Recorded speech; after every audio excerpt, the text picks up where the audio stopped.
അയ്യോ നമ്മളെ അനുവേട്ടൻ ഇതേ സെയിം ലുക്കിലപ്പോ ലാലേട്ടൻ വന്നിരിക്കണേ. അതെ, പക്ഷെ അതിനേക്കാൾ മുമ്പ് അനുവേട്ടൻ ഇറക്കിയിട്ടുണ്ടല്ലേ? അതെ, ഒരു വർഷമായിട്ട് ഈ ലുക്കിന്റെ ഷൂട്ടിൽ കാര്യങ്ങളായിട്ടായിരുന്നു. പക്ഷെ വന്നത് രണ്ടും കൂടെ ഏകദേശം ഒരേ സമയമായി അല്ലേ വന്നു. പക്ഷെ ലുക്ക് ഡിഫറെന്റ് അല്ലേ, ഇതുവരെ അനുവേട്ടനെ കാണാത്തൊരു ടൈപ്പ് ലുക്കിലല്ലേ. പ്രത്യേകിച്ച് പല പോലീസ് ക്യാരക്ടേഴ്സ് കണ്ടിട്ടുണ്ട്, പക്ഷെ ഇത് കുറച്ചൊരു ഡിഫറെന്റ് പരിപാടിയാണ്. കുറച്ച് സ്റ്റൈലായിട്ടുള്ള പോലീസുകാരനെ സ്റ്റൈലായിട്ടുള്ള രീതിയിലുള്ള ഇൻവെസ്റ്റിഗേഷൻ കാണാൻ പറ്റും. ഇടുക്കിക്കാരനാണോ പോലീസുകാരൻ? ഇടുക്കിക്കാരനാണോ പോലീസുകാരൻ? ഇടുക്കിക്കാരനല്ല. എന്താ അങ്ങനെ ചോദിക്കാറ്? ഇടുക്കിയാണ്. പശ്ചാത്തലം കണ്ടപ്പോ ചോദിച്ചാ. ഒരു കാടും മലയുണ്ടെങ്കിൽ ഇടുക്കിയാണോ? ഇടുക്കിക്കാരനല്ല, പക്ഷെ അന്വേഷണത്തിൽ കുറച്ചൊരു ഡിഫറെന്റ് പരിപാടികളൊക്കെ മലയാള സിനിമ കാണാത്ത രീതിയിലേക്ക് കാണാൻ പറ്റും.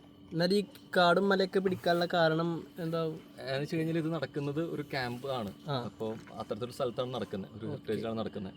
അപ്പോൾ ആ സ്ഥലവുമായി ബന്ധപ്പെട്ട് ബാക്ക്ഡ്രോപ്പ് അങ്ങനെ വന്നേ ഉള്ളൂ. അടിപൊളി. അയ്യോ അനുവേട്ടൻ